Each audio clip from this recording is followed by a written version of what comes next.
ಓಂ ನಮಃ ಶಿವೋಹಂ ಚಾನೆಲ್ಗೆ ಸ್ವಾಗತ. ಸದ್ಯೋಜಾತಂ ಪ್ರವಧ್ಯಾಮಿ ಸದ್ಯೋಜಾತಾಯ ವೈ ನಮೋ ನಮಃ. ಭವೇ ಭವೇನಾತಿ ಭವೇ ಭವಸ್ವಮಾನ್ ಭವೋದ್ಭವಾಯ ನಮಃ. ವೀಕ್ಷಕರಿಗೆ ನಮಸ್ಕಾರ. ನಾನು ಅರಿಕೆರೆ ಶ್ರೀ ನಾಗನಾಥೇಶ್ವರ ಸ್ವಾಮಿ ದೇವಸ್ಥಾನದ ಪ್ರಧಾನ ಅರ್ಚಕರು. ಇಲ್ಲಿ ಭಗವಂತನು ಸರ್ವರಿಗೂ ಒಳ್ಳೆಯ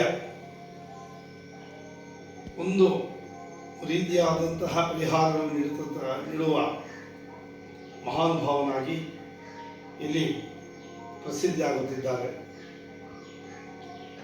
ಇಲ್ಲಿ ಏನೆಂದರೆ ವಿಶೇಷವಾಗಿ ಮುಂಬರುವ ಈ ಒಂದು ಅಕ್ಷಯ ತದಿಗೆ ಏನಿದೆಯೋ ಅದು ವಿಶೇಷವಾದಂತಹ ದಿನ. ಯಾಕಂದರೆ ಕೃತ್ತಿಕಾ ನಕ್ಷತ್ರಯುಕ್ತವಾದಂತಹ ದಿನ ಸೋಮವಾರ ಬಂದಿದೆ. ವಿಶೇಷವಾಗಿ ಭಗವಂತ ಎಲ್ಲರಿಗೂ ಅಕ್ಷಯವಾಗಿ ತಮ್ಮ ಆಶೀರ್ವಾದವನ್ನು ನೀಡುವಂತಹ ದಿನ ಅದು.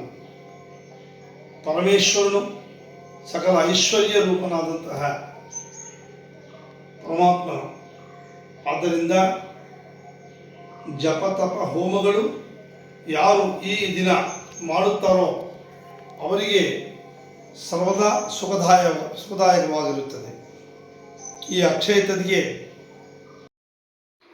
ಧರ್ಮರಾಜನ ತಪೋಶಕ್ತಿಯಿಂದ ಸೂರ್ಯ ಭಗವಾನನು ಅಕ್ಷಯ ಪಾತ್ರೆಯನ್ನು ನೀಡಿದಂತಹ ಪ್ರಾಶಸ್ತವಾದ ದಿನ ಇದು.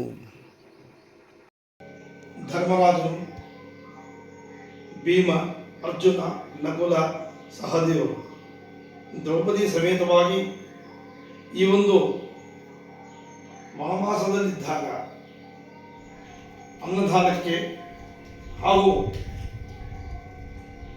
ಯಾವುದೇ ಧರ್ಮ ಕಾರ್ಯಗಳಿಗೆ ಅಡ್ಡಿ ಬಾರದಂತಹ ಒಂದು ವರವನ್ನು ನೀಡಿ ಈ ಅಕ್ಷಯ ಪಾತ್ರ ನೀಡಿದಂತಹ ದಿನ. ಆದ್ದರಿಂದ ಈ ಒಂದು ಅಕ್ಷಯ ತದಿಗೆ, ಈ ಅಕ್ಷಯ ತದಿಗೆಯಲ್ಲಿ ನಾವು ಸಹ ದಾನ ಧರ್ಮಾದಿಗಳನ್ನು ಮಾಡಿ ಭಗವಂತನನ್ನು ಪ್ರಸನ್ನನಾಗಿ ಮಾಡಿಕೊಳ್ಳಬೇಕು. ಯಾಕಂದರೆ ಸೋಮವಾರ ಬಂದಿರುವುದು ವಿಶೇಷ. ಸಕಲ ಐಶ್ವರ್ಯ ರೂಪವಾದಂತಹ ಪರಮೇಶ್ವರನಿಗೆ ಪ್ರೀತಿಕರವಾದಂತಹ ದಿನ. ಆ ದಿನ ಕೃತ್ತಿಕಾ ನಕ್ಷತ್ರ. ಕೃತ್ತಿಕಾ ನಕ್ಷತ್ರವಾದರೂ ಸಹ ವಿಶೇಷವಾದಂತಹ ದಿನ. ಆದ್ದರಿಂದ ಅಕ್ಷಯ ತದಿಗೆಯಲ್ಲಿ ಪ್ರತಿಯೊಂದು ಕಾರ್ಯವನ್ನು ಮಾಡಬಹುದು. ಹಾಗೂ ದಾನ ಧರ್ಮಗಳನ್ನು ಸಹ ಮಾಡಿ ಎಲ್ಲರೂ ಕೃತಾರ್ಥರಾಗಿ. ಯಾಕಂದರೆ ಈಗಿರುವ ನಮ್ಮ ಪರಿಸ್ಥಿತಿ ಹೇಗಾಯಿತಂದರೆ ನಮ್ಮ ದೇಶದ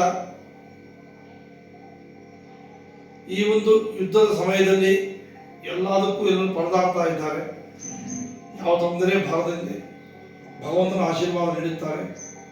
ದಕ್ಷಿಣಾಮೂರ್ತಿ ಸ್ವರೂಪ ಈ ಸಲ ಈ ವರ್ಷಕ್ಕೆ ಗುರು ಅಧಿಪತಿ ಆಗಿರುವುದರಿಂದ ಗುರು ಯಾರೆಂದರೆ ದಕ್ಷಿಣಾಮೂರ್ತಿ. ದಕ್ಷಿಣಾಮೂರ್ತಿ ಪರಮೇಶ್ವರ ಸ್ವರೂಪ.